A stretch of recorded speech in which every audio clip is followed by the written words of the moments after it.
the one and only baby daddy, Moses Radio. How did you meet? How long have you How been did you planning? meet? How can that be the first question? Because we're going into your personal bit first. Let's talk about the personal before we go into career. Okay. Moses, how did you... Many people don't know how you met. People don't know that story. We met a very long time ago. I think it was 2005. Oh. Yeah. Wow. We were in the same class in university. We're taking the same class, psychology. We didn't know that. Yeah. And he did psychology? Yes, did he finish? Yes, graduated. Oh, wow. Wow. He did. We didn't know that. And so that's how we first initially met. Then, of course, I was already singing by that time in Blue 3. And obviously, music always brings artists together. So we ended up meeting more and more often. And I guess one thing led to another. Was he your ideal man? The guy you had planned, like the one on the horse, the white horse, I don't know if he was in a convertible. That's for your picture. He actually got me off guard. He was very charming and very kind. He has a very kind heart. And he was very musical, and I loved the music side of him. He sang to you. Sang to you. You know? Yeah, so it was it caught me off guard. So when you say caught me off guard, what did you expect? No, of him? I actually did not see us guys going this far.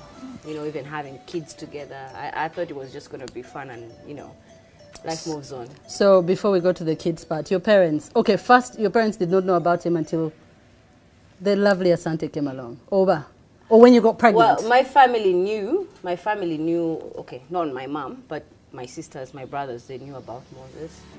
My friends. What was the take? Yeah. They knew about him. Yeah. Yeah. And then your mom got to know about it when? When I had my first baby. So you got pregnant. Did you plan the pregnancy? Were you anticipating it? Were you open to it? Was it by shock? Did you? Let's first have a On that note, I'll also have a sip. Well, pregnancy came as a shock. I was 26 years old. And at that point in my life, I was like, what the hell? You know, you're pregnant. And there's this woman who you have to go and break down the news to. And it was quite one of the most scary moments of my life, if I may say. But, you know, I prayed through it and I talked to my mom, and, you know, family always comes through for you. And yeah, I went through it and Asante was born. What kind of relationship can you say you guys had? With you and Moses? Because everyone, we were on the sideline, and it's what we read, it's what we saw or assumed to see that we knew of. But what kind of person is he? Is he a lover? Is he caring? Did he surprise? Is he one of those?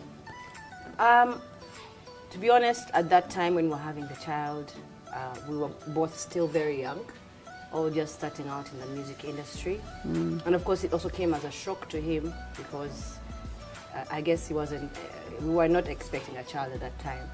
But somehow we worked through it. And how was he when you told him about the pregnancy? He was very confused.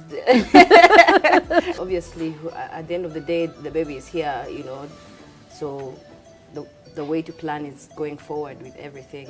And as you know, the pregnancy grew, it was very exciting for both of us because, you know, there's a human being that's being created. So it was a very interesting time, I must say. Was that his first kid? This was his second. Okay. Second kid. Okay. First of all, was he helpful? Was he there? Or would I say, okay, let's start with, was he there during that time for you? When I was pregnant. Were you staying together? When I was pregnant, at that time I was staying with a couple of my friends, and he was staying obviously with his boys at their home in Makindye. And then by the time I was having Asante, they had gone on tour in the States. So he didn't see Asante until Asante was about a month old when he came back from the tour. Yeah, but it was very exciting. We came to Kigali, you know, saw the baby there as well. Then I came back, stayed with him for a while. You can use the tissue. I already apologize on your part. I'm also just saying we can use the tissue. I already apologize for you on your behalf. Sorry. It's okay. Like I'm just yeah. But it's okay. We can. She's crying. I'm not crying. Okay, the relationship. So Asante came along, and then many people thought maybe Asante was a mistake, or maybe not a mistake in the way we are saying, in the way people would misunderstand it to be, but wasn't expected, wasn't planned. So after Asante, you continued dating. Yes, we did on and off though, because obviously people have different things that they go through after, especially after a baby is born. Postnatal depression is real. I took a break from music at that time, I remember, just to, get myself together. But then he helped me come back in the music industry. That's when he wrote Vitamin for me, and he wrote Danger, and he wrote all these other songs, Dagala. Was that his way of making up for the time that he wasn't around? I cannot talk on his behalf, but I Did just you say feel that way? in that way he was supporting, me coming back into the music industry. And so he wrote all this music for me. They put me in the studio. I recorded all these amazing songs that I still perform till today. Okay. So yeah. So back to the relationship. What did you anticipate for the relationship? Where did you see it going? What were your plans in your mind? What did you want for the relationship?